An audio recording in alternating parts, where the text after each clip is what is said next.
Welcome Santosh to the Deputy Commissioner Kargil sir.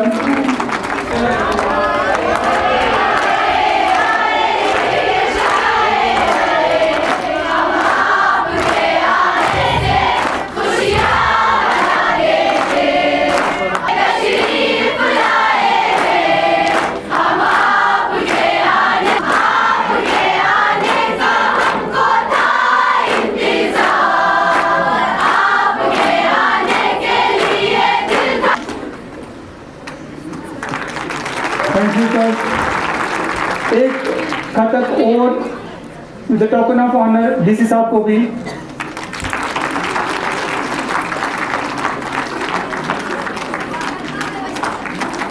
एक खतक CMO साहब आए हैं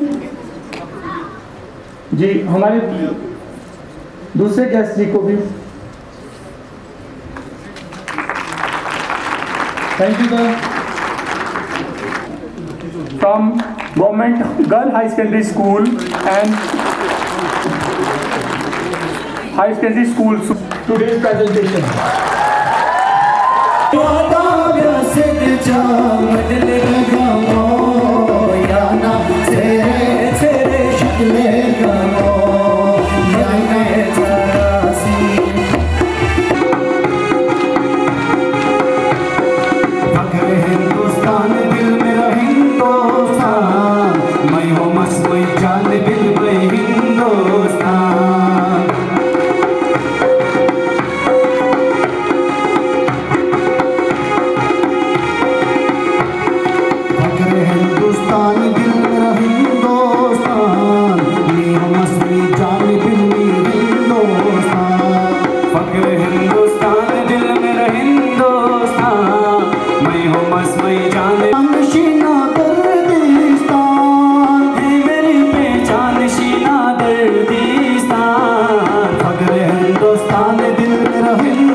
हमारा करगिल में जो ये आखिरी प्रोग्राम है इस साल का, तो ये जो आउटरीच का काम है, फील्ड में जाके लोगों से इंटरेक्ट करने का काम है, ये बाकी सब मीडियम्स से जो हम एक फीडबैक लेते हैं, तो इसका सबसे ज़्यादा इम्पैक्ट रहा है। और प्राइम मिनिस्टर नरेंद्र मोदी जी का शीना कल्चरल ग्रुप, उनके गाने से उन्होंने जो शीना और दर्दी बलती इस चीज़ को फ़ख्र, हिंदुस्तान का फ़ख्र बताया। तो वाकई पूरे विश्व में, पूरे दुनिया में अगर हिंदुस्तान का कोई एक चीज़ जो लोगों के बीच, जिससे लोग रश ग्रुप्स हैं, इतने रिलीजियस ग्रुप्स हैं, कल्चरल डाइवर्सिटी है हमारे बीच, फिर भी हिंदुस्तान एक इंटीग्रिटी के साथ एक पूरे विश्व में एक मिसाल बनाता है। तो ये हमारा फ़ख्र है कि हम अलग अलग कल्चर से, अलग अलग लैंग्वेजेस से, अलग अलग रिलीजन से आते हैं, हमारा बैकग्राउंड अलग अलग है, हमारे कल्चर डिफरेंट हैं, हमारे तौर तरीके डिफरेंट हैं, लेकिन फिर भी हम लोग एक जो यूनियन ऑफ इंडिया हम कहते हैं उसको बनाए हुए हैं। और इस सब में जैसे कि प्राइम मिनिस्टर नरेंद्र मोदी जी का एक नारा है सबका विकास, उसमें सबका एक प्रयास भी जुड़ा गया है। सबका प्रयास मतलब कि ये है कि हम लोग, ये सिर्फ सरकार का काम नहीं है। जैसे हमने वोट डाला, पहले तो काफ़ी लोग ये हैं कि वोट का इस्तेमाल नहीं करते हैं। ये जो एक हमारे बीच जब हम ब्रिटिश गवर्नमेंट के अंदर थे, एक साम्राज्य हमारे ऊपर हुकूमत कर रहा था, तो ये हक हमें नहीं मिला हुआ था। हमारे सर पे ब्रिटिश पार्लियामेंट जिन लोगों को बिठाता था वो राज करते थे। तो आज़ादी के बाद पहला जो हमें हक मिला वो था वोट डालने का हक, एडल्ट सफरेज जिसको हम कहते हैं। शायद हम जितने भी डेवलप्ड कंट्रीज़ हैं, यूनिवर्सल एडल्ट फ्रेंचाइज बहुत बाद में आया। यूनाइटेड स्टेट्स ऑफ अमेरिका में औरतों को हिंदुस्तान के बाद में हक मिला वोट डालने का, भले ही वो अपने को एडवांस्ड समझे। लेकिन जो एडल्ट सफरेज है, हमारे यहाँ जितने भी 18 साल से ज़्यादा उम्र के लोग हैं, विदाउट एनी डिस्क्रिमिनेशन वोट देने का हक है। तो ये एक फख्र की बात है कि हमारा जो देश है, एक छोटी सी इस जो हमारी हिस्ट्री है 75 साल की, अगर हम बाकी देशों से कंपेयर करें, यूनाइटेड किंगडम से करें, यूनाइटेड स्टेट्स, वो बहुत पुराने देश हैं। हमारा एक नया देश है और 75 साल में हमने क्या कुछ यहाँ पे अपनी मेहनत से जो हमने अपने देश को विकसित किया है, तो ये हमें इस पर फख्र होना चाहिए। और यही आज़ादी का अमृत महोत्सव इसी चीज़ का सेलिब्रेशन है। आज़ादी का अमृत महोत्सव सिर्फ आज़ादी के शहीदों को याद करना नहीं है, इसमें और भी कंपोनेंट्स हैं कि उन्होंने जो किया उसको हम तो सेलिब्रेट करेंगे ही करेंगे। आगे हमारी क्या जिम्मेदारियाँ हैं, ये आज़ादी का अमृत महोत्सव है। जैसे कि आगे आने वाले 25 सालों को अमृत काल का नाम दिया गया है। तो इन 25 सालों में हर एक व्यक्ति को किसी भी कैपेसिटी में हो, चाहे वो एडमिनिस्ट्रेशन में हो, चाहे स्टूडेंट हो, हमारे जो स्टूडेंट्स हैं उनका बहुत इंपॉर्टेंट रोल है। रोल हर किसी का है, लेकिन ये जो अगले 25 साल हैं, इन 25 सालों में जो आप हमारे सामने बैठे हैं, यही लोग देश की कमान संभालेंगे, हमारे हिल डेवलपमेंट काउंसिल में रहेंगे, हमारे एडमिनिस्ट्रेशन में रहेंगे, हमारे जो पॉलिटिशियंस हैं, हमारे जो टीचर्स हैं, इंजीनियर्स हैं, डॉक्टर्स हैं, सब आप में से होंगे। उसको डेवलप करने में, उसको उसकी जो हमारे जो सिटीजनरी है, हमारे जो पॉपुलेशन है, उसकी ज़िंदगी को बेहतर बनाने की हम कोशिश करें। तो हम आज़ादी का अमृत महोत्सव मनाने यहाँ आए हैं। और साथ ही साथ जो गवर्नमेंट के इनिशिएटिव्स हैं, जैसे कि एक बहुत बड़ा इनिशिएटिव चल रहा है गवर्नमेंट का, prime minister's 15 point programme for minorities. जितने भी गवर्नमेंट की स्कीम्स हैं, वेलफेयर स्कीम्स हैं, अभी हमारे बीच डॉक्टर उलियत साहब बैठे हैं, ये हमें आयुष्मान भारत और जो डिफरेंट हेल्थ स्कीम्स हैं इम्प्लीमेंट की जा रही है, चाहे यूनियन टेरिटरी की एडमिनिस्ट्रेशन की तरफ से या हमारा जो गवर्नमेंट ऑफ इंडिया की तरफ से, उनके बारे में हमें जानकारी देंगे और बनता है। लेकिन सरकारी तौर पे उसका क्या फ़ायदा है कि वो जो लीकेजेस हैं, हमारे जो सिस्टम में लीकेजेस हैं, डुप्लीकेशन था कि कई जगहों पे कई ऐसे लोग थे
का भी फोकस है हमारे सिटीजन्स की सेहत पे।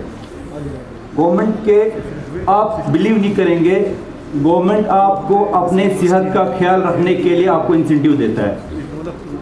आपको अपने सेहत का ख्याल रखना आपको ही फ़ायदा है। अगर आप अपनी सेहत का ख्याल रखोगे वो आपका अपने फ़ायदा है, लेकिन स्टिल गवर्नमेंट आपको पैसे देती है ताकि आप अपनी सेहत का ख्याल रखें। गवर्नमेंट के ऐसे फ्लैगशिप प्रोग्राम्स हैं जिसमें आपको हॉस्पिटल जाके अपने आप को चेकअप करने के लिए गवर्नमेंट आपको पैसा देता है। तो मैं आज ऐसे कुछ प्रोग्राम्स के बारे में थोड़ी बहुत जानकारी, उनका कोई फ़ायदा नहीं जब तक रूट लेवल पे उनका अवेयरनेस पहुंचे और पब्लिक उनका फ़ायदा लेना शुरू न करे। तो इन्हीं जैसे आप स्टूडेंट्स हैं, आप यू आर मैसेंजर्स ऑफ दोस्त के लिए, और एक स्किल्ड मैन पावर नहीं होता है। तो इस प्रोग्राम के थ्रू हम ग्रास रूट लेवल वर्कर जैसे आशा वर्कर उनको ट्रेनिंग देते हैं कि अर्ली आइडेंटिफिकेशन बच्चा फॉर एग्जांपल पैदा होने से 3 महीने तक उसका 3 हियरिंग टेस्ट होना चाहिए, 0 मंथ पे, 1 मंथ पे, 3 मंथ पे, क्योंकि अर्ली टाइम पे अगर पता चलता है उसको हियरिंग लॉस है तो वो ज़िंदगी भर के डिसेबिलिटी से उसको हम बचा सकते हैं। तो इस प्रोग्राम में बहुत सारे ऐसे फैसिलिटीज़ हैं, फ्री आपको हियरिंग एड देना, फ्री सर्जरी होना जिसका टिम्पैनिक मेम्ब्रेन का सर्जरी करना पड़ता है।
हम बहुत बार देखते हैं कि बहुत सारी स्कीम्स जो पब्लिक ओरिएंटेड होती है, पब्लिक बेनिफिट के लिए होती है, बट मैक्सिमम लोग उसका फ़ायदा नहीं उठा पाते हैं। इसलिए हम रेगुलर इंटरवल पे चाहते हैं कि उसकी पब्लिसिटी हो, लोगों तक सारी बातें पहुँचे, चाहे वो सेंट्रल गवर्नमेंट की स्कीम्स हो, हमारी यूटी एडमिनिस्ट्रेशन की स्कीम हो, या आप जानते हैं कि पिछले साल से हम हमारे काउंसिल की भी सब्सिडी स्कीम्स चला रहे हैं। तो हम हमेशा कोशिश करते हैं कि इसकी मैक्सिमम पब्लिसिटी हो, मैक्सिमम लोगों तक ये बात पहुँचे, सो दैट सबको इसका फ़ायदा मिले और जो स्पेशली जो डिज़र्विंग है उनको बहुत ज़्यादा फ़ायदा मिले। एक स्कीम पे मैं थोड़ा जोर देना चाहूँगा, आयुष्मान भारत पे, बिकॉज हमारे पास में बड़े सारे लोग आते हैं, बहुत बार रिक्वेस्ट ले कि थोड़ी फाइनेंशियल एड की जाए, मदद की जाए, बट जो स्कीम ये डिज़ाइन की गई है बहुत ही अच्छी तरह से डिज़ाइन की गई थी, और एक फैमिली को इसमें 1 साल में 5 लाख तक का आपका फ्री इलाज होगा। इलाज के साथ साथ में इसमें फूड भी फ्री होता है आपका और ट्रैवल भी फ्री होता है, इसका पैसा भी आपको मिलता है। तो इसका फ़ायदा आप सबको उठाना चाहिए, बिकॉज जैसा इन्होंने बताया यूटी लद्दाख और यूटी JNK में ये स्कीम सबके लिए खोल दी गई है। बाकी हिंदुस्तान में जो है जो 2011 का सर्वे था उसके हिसाब से जो लिस्ट बनी थी उनको एलिजिबल किया गया था, बट यूटी लद्दाख में सब बच्चे सब सारी फैमिलीज इसमें एलिजिबल है। तो जिन्होंने कार्ड नहीं बनाया होगा ये और वाइट करेंगे। तीसरा, आप जो 12th में हैं या फिर जो ग्रेजुएशन कर रहे हैं लास्ट ईयर में होंगे, आप जानते हैं कल हमने 83 पोस्ट एडवर्टीज़ की है डिस्ट्रिक्ट कार्डर की, तो आपसे रिक्वेस्ट रहेगी कि पढ़ाई कीजिए, अच्छे से पढ़ाई कीजिए। स्पेशली यहाँ पे गर्ल कैंडिडेट बहुत ज़्यादा है, उनसे रिक्वेस्ट रहेगी कि आप पढ़ाई करो और एग्ज़ाम अच्छे से दो अगर आप एलिजिबल हो उस पर्टिकुलर पोस्ट के लिए। एक और क्लैरिफिकेशन देना चाहूँगा आपके थ्रू ही कि हमने फर्स्ट इंस्टेंस मैंने ट्वीट भी किया था कल कि हमने बोला कि फर्स्ट गो में हमने अभी सिर्फ 83 पोस्ट एडवर्टीज़ की है, बट आने वाले समय में हो सकता है नेक्स्ट मंथ के एंडिंग तक हम और भी बहुत सारी पोस्ट इसमें एडवर्टाइज़ करें जो भी हमारे पास रिक्वेशन आता है। तो जितने भी बच्चे हैं, जो भी कैंडिडेट्स हैं, जो भी एस्पिरेंट्स हैं, मीडिया के माध्यम से और बाकी आप सबके माध्यम से उन तक ये बात पहुंचाना चाहूँगा कि प्लीज़ पढ़ाई कीजिए, अच्छे से पढ़ाई कीजिए, बिकॉज ये वाला मौका फिर से नहीं आएगा। और जितने भी हमने सिलेबस नोटिफाई किया है या जिस हिसाब से आपकी एलिजिबिलिटी है उस हिसाब से आप अपनी तैयारी कीजिए। इसके अलावा भी बाकी डिपार्टमेंट की भी बहुत सारी स्कीम्स है, तो रेगुलर इंटरवल पे हम उसकी पब्लिसिटी करते रहेंगे और आवाम तक, हमारे लोगों तक वो बात पहुंचाते रहेंगे, सो दैट जो भी हमारी गवर्नमेंट की स्कीम्स है उसका सारे लोग फ़ायदा उठाएं। स्पेशली बच्चों से रिक्वेस्ट रहेगी कि स्कॉलरशिप रिलेटेड जो चीज़ें होती है उस पर थोड़ा ज़्यादा ध्यान दीजिए। रील्स और ये बाकी चीज़ों को थोड़ा सा दूर रखिए। अभी पढ़ाई का टाइम है, आपका एज भी पढ़ाई की है, ऐसा टोटली ख़त्म करने को नहीं बोल रहा हूँ मैं, बट थोड़ा कम कीजिए उसका कंजम्पशन। स्कॉलरशिप्स पे फॉरेन स्कॉलरशिप बहुत सारी है, government of India SC ST के लिए फॉरेन एजुकेशन के लिए बहुत सारी स्कॉलरशिप्स देती है। इवन अगर आपको हायर एजुकेशन के लिए जाना है तो सिर्फ गवर्नमेंट की नहीं, जो भी PSUs है, अलग अलग ऑर्गेनाइजेशंस है, उनके लिए बहुत सारी स्कॉलरशिप्स रहती है, तो प्लीज़ उनके बारे में पढ़िए। गूगल पे, यूट्यूब पे बहुत सारी चीज़ें मिलती है, तो एंटरटेनमेंट को साथ में कीजिए बट उसको थोड़ा कंजम्पशन कम कीजिए। जो आपके काम की चीज़ है उस पर ज़्यादा फोकस कीजिए, सो दैट आप लाइफ में कुछ तो अचीव कर पाए। तो फिर से फील्ड पब्लिसिटी ऑफिस का बहुत बहुत शुक्रिया, इन्होंने ये प्रोग्राम यहाँ पर ऑर्गेनाइज़ किया और आप सभी का कि एग्ज़ाम होते हुए भी आप यहाँ पे पार्टिसिपेट कर रहे हो। Thank you so much. जय हिंद। यहाँ पे डिस्प्ले भी किया गया है। अभी डॉक्टर साहब ने यहाँ पे हमारे जितने भी हेल्थ रिलेटेड जितने भी स्कीम्स हैं उन सब के बारे में यहाँ पे इन्होंने तफसीलन बता दिया है। लेकिन आज भी हम देखते हैं कि बहुत सारे स्कीम्स के बारे में हमारे उन लोगों को जिनके लिए ये स्कीम्स बनाई गई है उनको इसके बारे में पता ही नहीं होता है। वो इसलिए नहीं होता, हमें इसलिए फीडबैक मिलता है कि लोग हमारे पास आते हैं, जैसे अभी DC साहब ने कहा कि बहुत सारे लोग, मुझे लगता है डेली कम से कम दो 3 ऐसे लोग हमारे पास आते हैं जो बोलते हैं हमें इलाज के लिए श्रीनगर जाना है, हमें कुछ पैसा दे दो, या हमें दिल्ली के लिए जाना है, हमें पार्टिसिपेट करो। तो उनको ये मालूम नहीं है कि एक ऐसा भी स्कीम है जिसके तहत वो लोग किसी भी हॉस्पिटल, गवर्नमेंट हॉस्पिटल में या किसी भी प्राइवेट इम्पेनल्ड हॉस्पिटल, चाहे श्रीनगर हो, दिल्ली हो, चंडीगढ़ हो, जहाँ भी जाके 5 लाख तक का मुफ्त जो है इलाज वो लोग कर सकते हैं हेल्थ डिपार्टमेंट की तरफ से। और ये फैसिलिटी भी रखा है कि आप अपने गाँव के सब सेंटर पर भी आप ये कार्ड बना सकते हो। और सबसे बड़ी बात यह है कि इसमें JK UT और लद्दाख UT में कोई लेफ्ट ओवर यानी किसी को भी इससे अलग नहीं रखा गया है। इवन में अगर मैं CC हूँ तो मैं भी इस कार्ड का फ़ायदा ले सकता हूँ। ये बहुत बड़ा फ़ायदा हमारे दोनों UTs के लिए दिया गया है, जबकि दूसरे स्टेट्स में जो है 2011 के सेंसस में जिनका आपका एक लिस्ट आता है जिसमें उनका नाम हो से उनको मिलेगा। लेकिन लद्दाख और हमारे UT लद्दाख ने भी एक स्कीम इसमें ये निकाला है कि कोई भी पेशेंट अगर इलाज के लिए उसको चंडीगढ़ जाना है, दिल्ली जाना है, श्रीनगर जाना है या जम्मू जाना है, उसको अगर जहाज़ में जाना है तो उसका जहाज़ का एक तो पेशेंट का जहाज़ का किराया आने जाने का और उसके साथ एक अटेंडेंट, उसका किराया भी जो है वो UT लद्दाख हमारा हेल्थ डिपार्टमेंट से आपको मिलेगा। ये भी बहुत से लोगों को अभी हमारे यहाँ पे मालूम नहीं है, ये इसके साथ जुड़ा हुआ एक स्कीम है। इसी तरह से आपको स्कॉलरशिप्स के बारे में इतने सारे स्कॉलरशिप्स आपके अलग अलग मिनिस्ट्रीज में हैं, आपके माइनॉरिटी अफेयर्स में हैं, आपके सोशल वेलफेयर में हैं, SC ST में हैं, इवन आपका लद्दाख UT में भी ऐसा एक स्कीम है रेवा नाम का, आप लोगों ने सुना होगा स्टूडेंट्स ने, उसमें भी आप लोगों को स्कॉलरशिप दिया जाता है। तो उनके बारे में भी आपको जानकारी होना बहुत ही ज़रूरी है। क्योंकि कहते हैं ना कि आज के दौर में सबसे पावरफुल आदमी वो है जिसके पास नॉलेज है, जिसके पास इंफॉर्मेशन है। पैसा, जिसके पास पैसा या दौलत है वो पावरफुल आदमी नहीं है। पावरफुल पर्सन वो है जिसके पास आज के इस दौर में आपके पास नॉलेज हो।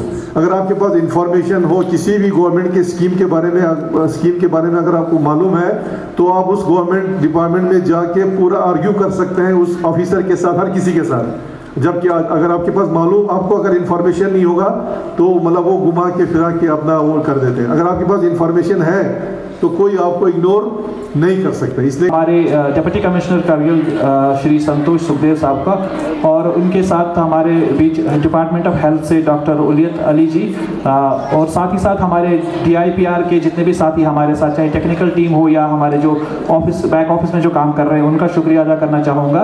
और सभी बच्चों का शुक्रिया अदा करना चाहूँगा, उनके साथ जो टीचर्स हैं, department of education chief education officer साहब का, कि जैसा कि DC साहब ने बताया कि डिस्पाइट कि आपके एग्जाम्स हो रहे हैं और ये हमें हर जगह ये प्रॉब्लम आई, क्योंकि हम पिछले इस करगिल के सब डिवीज़न में हमने ये करगिल डिस्ट्रिक्ट में हमारा तीसरा प्रोग्राम है। इससे पहले हमारा एक प्रोग्राम ज़ांस्कार में हुआ है। मैं CC साहब को बताना चाहूँगा, ज़ांस्कार में हमारा एक प्रोग्राम हुआ है और उसके बाद हमारा सांकू सब डिवीज़न में भी अभी एक प्रोग्राम हुआ है।